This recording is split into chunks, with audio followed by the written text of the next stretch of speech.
Good morning everyone, আমি প্রিয়াঙ্কা। আমার চ্যানেলের ছোট্ট একটা পরিবারের আরও একটি নতুন ব্লগে আপনাদের সকলকে স্বাগত। আশা করি আপনারা সকলে যে যেইখানে আছেন ভালো আছেন, সুস্থ আছেন এবং প্রতিনিয়ম করে আমার ব্লগ দেখছেন। আমরাও ভালোই আছি। তবে আমাদের এখানে জানেন বেশ ভালোই ঠান্ডা পড়ে গেছে কিন্তু। আর দেখুন, আজকে সকালে ঘুম থেকে উঠেই আমি ছাদে চলে এসেছি, কেননা কালকে কিছু নতুন গাছ বীজ পোতা হয়েছে ধনেপাতার। ওই যে ঝুড়িগুলিতে দেখলেন 4টে ঝুড়িতেই ধনেপাতার বীজ পোতা হয়েছে, তবে এখনও গাছ বেরোয়নি, একটু সময় তো লাগবেই। আর এদিকে গাছগুলি বেশ বড় হয়ে উঠেছে। বেগুন গাছে জানেন ফুল এসছে, দেখি কতদূর কি এগোয়। তবে আমার এতক্ষণে সমস্ত জামা প্যান্ট কাচাকুচি করে দেখুন মেলা ঠেলা সব কমপ্লিট হয়ে গেছে। এখন বাজে ঘড়ির কাঁটায় সকাল 7টা মতন। না, 7টাও এখনও বাজেনি, কারণ আমি তো উঠেছি অনেকটা সকালে। আর ওই যে দেখছেন ঘাটের মধ্যে আপনাদের দাদাভাই মাছ ধুচ্ছে আর আমার বড় মেয়ে বিড়াল দাঁড়াচ্ছে। তো যাই হোক, কিছুক্ষণ ছাদে জামা কাপড় মেলে একটু চারিদিকটা দেখে শুনে, আর এই জবা গাছটাতে দেখুন আবার নতুন করে 2-3টে কুঁড়ি চলে এসছে। তবে একটা ফুল ফোটার জন্য রেডিও হচ্ছে। আর এদিকে নাকচাপা গাছটা কিন্তু বেশ বড়সড় হয়ে উঠছে। এখনও অবশ্য নাকচাপা ফুল ফোটেনি। আর আপনাদের দাদাভাই বাজার থেকে ভাঙর মাছ আর গঙ্গার মোরলা মাছ নিয়ে এসছে, তো মাছ কাটতে বসে গেছে। আর আমি এদিকে রান্না বসিয়ে দিয়েছি, ভাতটা বসিয়ে দিলাম ইন্ডাকশানে। আর এপাশে ফুলকপি আলু অল্প পরিমাণেই ভাজাটা করব, একটু ফুলকপি আলু ভাজা বসিয়ে দিয়েছি। তবে ঠান্ডা ভীষণ পড়াতে আমার দাঁতে একটু ব্যথা হচ্ছে।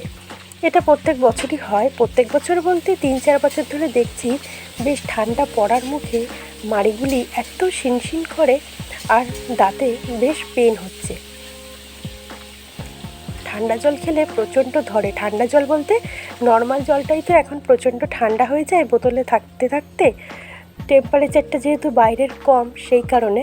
আর সেই জলটাই যেই গালে দিই তখন দাঁতের মধ্যে যেন কারেন্ট শট দিয়ে ওঠে, এরকম হয়। তাই এখন আমি সবসময় একটু জলটা উষ্ণ গরম করে তারপরেই খাই, তাতে একটু আরাম লাগে, দাঁতটা আর শিনশিনানি করে না। তবে আমি কিন্তু 12 মাসই সেন্সোডাইন দিয়েই ব্রাশ করি। ওই যে মাড়ির দাঁতগুলি বেরোয় না, আক্কেল দাঁত, আমার বাঁ দিকের নিচের মাড়িতে সেই রকমই একটা দাঁত উঠছে, সেই জন্যই আরও দাঁতটা ব্যথাও করছে। দাঁতটা যতক্ষণে পুরোপুরি না বেরোবে মাড়ি থেকে ততক্ষণ ততদিন হয়তো যন্ত্রণাটা থাকবে। তো ফুলকপি আলু ভাজাটা আমার কমপ্লিট হয়ে গেল। এরপরে চুনো মাছের ঝালটা গঙ্গার মোরলা মাছের ঝালটা বসিয়ে দেবো। চুনো মাছ বলাটা এটাকে ঠিক যায়, আবার যায়ও না, কেন মাছের সাইজগুলি তো একটু বড় বড়। আর চুনো মাছ বলতে বুঝি আমরা বেশ ছোট ছোট জ্যান্ত মাছগুলিকে, তো সেই কারণেই বললাম। এদিকে মাছটা বসিয়ে দিলাম, আর এপাশে ভাত হয়ে গেছে, আরও 1 গামলা গরম জলও বসিয়ে দিয়েছি। আমার অবশ্য স্নান হয়ে গেছে, বড় মেয়ে স্নান করবে। আজকের ওদের ওয়ার্ক এডুকেশন আর ফিজিক্যাল এডুকেশন রিটেন পরীক্ষা, আর কালকে কম্পিউটার হলেই পরীক্ষা। আপাতত এবছরের মতন কমপ্লিট ক্লাস 7-এর। এবার রেজাল্টের অপেক্ষায়। ছোটো মেয়ের রেজাল্ট বেরোবে আগামী 16ই ডিসেম্বর, আর ওদের ভর্তিও হবে আগামী 18ই ডিসেম্বর। ওদের রেজাল্ট বেরোনোর 2 দিন বা 1 দিন পরেই ভর্তি হয়ে যায়, ভর্তির ডেটটাও দিয়ে দেয়। আর এদিকে যেহেতু এটা গঙ্গার মাছ, গঙ্গার মাছ বলতে আমরা তো বুঝি সবসময় জ্যান্ত মাছ, সামুদ্রিক মাছটা আমরা জানি যে ওটা মরা মাছ হয়, কিন্তু এই গঙ্গার মোরলাটাও টাটকা কিন্তু মরা মাছ, সেই কারণে একটু পেঁয়াজ দেবো।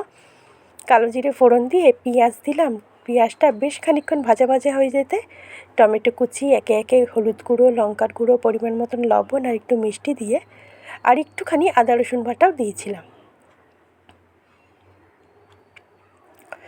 আজকে আপনাদের দাদাভাইয়ের ছুটি, তাই এখন দুপুরবেলা আমরা খাওয়া দাওয়া কমপ্লিট করে নিয়েছি। আর এখন ও চলে গেছে ছোটো মেয়েকে আনতে। ওই যে বললাম ছোটো মেয়ে রবিবার দিন মামার বাড়ি গেছে, ও আবার 2 দিন কি 1 দিন বেশি একা একা থাকতে পারে না। ও একদম আমাকে ছাড়া থাকতেই পারে না। আসার সময়তেই মনটা একটু খারাপ হয়ে গেছিলো, আমরা যখন ফেরত আসছিলাম বুঝতেই পেরেছি, কিন্তু আজকে আর থাকতেই পারছে না। কাল বিকেল থেকেই ওর বাড়ি আসার জন্য মন উঠে গেছে। কাল বিকেলেই আমায় ফোন করে বলেছিল, মানে বিকেল বলতে রাত্রিবেলা 9:30 নাগাদ ফোন করেছে যে মা আমি বাড়ি চলে যাব কালকেই। তা আজও সকাল থেকে 4-5 বার ফোন করা হয়ে গেছে, বাবা কখন আসছে। এলাম দাঁড়া, বাবা একটু কাজ করছে। আর আপনাদেরকে কালকে দেখাবো বাবার ঘরের খাট ঠাট সব নতুন করে শিফট করা হয়ে গেছে আজকে। বাবা আজ থেকে ওখানেই শোবে, বাবা আর আমার বড় মেয়ে, যেহেতু দরজাটা লাগানো হয়ে গেছে সেই কারণে। আর সেটা আপনাদেরকে না কালকে খুব ভালো করে দেখাবো। আজকের আমি আর ভিডিও শ্যুট করতে পারিনি, কেন এই খাট এই ঘর থেকে ওই ঘরে খুলে নিয়ে যাওয়া, সেটা ফিটিংস করা, প্রচুর ধুলো ঠুলো ছিল, সেগুলি পরিষ্কার করতে করতেই অনেকটা দেরি হয়ে গেছে। তো সেই কারণে আর ভিডিও আজকের করতে পারিনি, আপনাদেরকে কালকে সকালবেলাটাই দেখাবো। তো এখন এখানে মাছের ঝালটা হচ্ছে। মাছের ঝালে অবশ্য আমি বেশি জল দিইনি, অল্প একটু জলই দিয়েছি। ধনেপাতাটাও দিয়ে দেবো, দিয়ে আরও একটুখানি সামান্য একটু জল দেবো, দিয়ে একটু ঢেকে দেবো। মিনিট 2-3 ঢেকে দিতেই মাছের ঝালটা হয়ে গেছিলো। আর এই মাছটা রান্না করতে না বেশি সময় লাগে না, খুব অল্প সময়তেই মাছটা চটপট রান্না হয়ে যায়, ভাজতেই যা সময় লাগে। মিনিট 2-3 পর এসে দেখলাম মাছটা একদম শুকনো হয়ে গেছে। আর এই মাছের ঝালটার মধ্যে একটু পেঁয়াজকালি দিলেও ভালো লাগে জানেন, তবে পেঁয়াজকালি আজকের ছিল না, তাই পেঁয়াজ টমেটো ধনেপাতা দিয়েই করলাম। আর মাছের ঝালটা কিন্তু একদম শুকনো করে করতে হয়, তাই আমি একদম শুকনো করে দেখুন মাছের ঝালটা নামালাম। তো এরপরে ভাঙর মাছের ঝোলটা করে ফেলবো আলু বেগুন দিয়ে। তবে মাছের ঝোলটা রান্না করতে আজকের আমার অনেকটা দেরি হয়ে গেছিলো, কেননা মাছের ঝালটা রান্নাটা কমপ্লিট করে আমি এপাশে একটু আপনাদের দাদাভাইয়ের সঙ্গে কাজে সাহায্য করছিলাম। মানে বাবার ঘরের যখন খাটটা খুলছিল, আবার নতুন ঘরে নিয়ে গিয়ে ফিটিংস করা, সব কিছু পুছে ঠুছে নিয়ে যাওয়া। তবে আমাদের যিনি মানে দরজাটা লাগিয়েছেন ভুট্টাদাই বলেছে খাটটাকে পালিশ করে দেবে। তবে এখন না, ভুট্টাদার এখন একটু কাজের চাপ আছে। মোটামুটি 10-12 তারিখের পর বলেছে বাবার ঘরের খাটটা পালিশ করে দিলেই একদম নতুন হয়ে যাবে কিন্তু খাটটা। তবে খাটের ডিজাইনটা খুব সুন্দর। তো মাছগুলি ভাজা কমপ্লিট হয়ে গেল, বেগুনটা ভেজে তুলে নিচ্ছি। এরপরে কালো জিরে ফোড়ন দিয়ে আলুগুলি দিয়ে দেবো। আলুগুলি বেশ লাল লাল করে ভাজা করে নেবো।